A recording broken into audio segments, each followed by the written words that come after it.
My name is Caldwell-Ewart, and this is Cotswold Characters. My sense of direction is infallibly wrong, so a walking tour of the Cotswolds on my own might have seemed an odd vacation choice. Still, my first 2 days meandering along paths across England's lush, hilly countryside met all my expectations, and even I could follow the tour company's meticulous directions. In every other pasture, unflappable cows with liquid brown eyes outlined in coal black would look up as I passed, meditating on my progress while they chewed and chewed. I longed to reach out and stroke their velvet hide the color of melted caramels, but it was the year of mad cow disease, so I kept my hands in my pockets. In their pastures, the sheep would make me laugh. Each flock had its own personality. Some stood defiantly, unmoving, forcing me to weave between them on my diagonal way from corner stile to corner stile. Others, fleeing my terrifying presence, would pour away from me like puddles of mercury, gathering up stranded sisters on their way to safety beyond my reach. Some were overcome by curiosity and walked right up to sniff my pockets and step on my feet.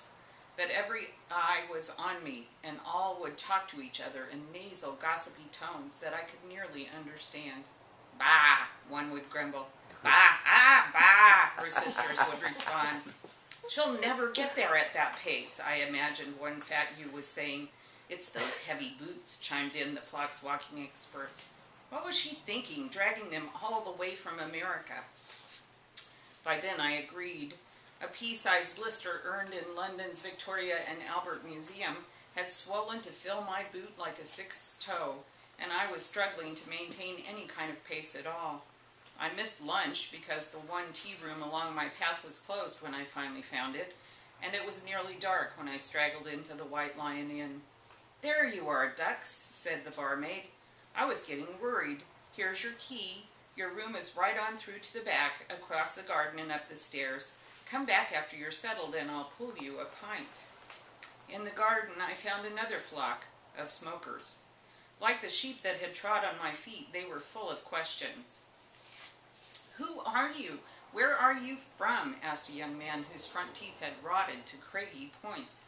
His protuberant eyes were wide set on either side of his narrow face and looked nearly in opposite directions, so I was tempted to check behind myself to see whether he was talking to me. Surely I'd met him in a Dickens novel. "California," I said, smiling as I edged up the stairs past his buddies, who were crowded together on the steps. When I came back down after emailing pictures of my elephantine blister to my friends, they'd never believe it otherwise, the smokers were waiting for me. "Gosh," said Sheep Eyes, "did I bother you? I didn't mean to bother you."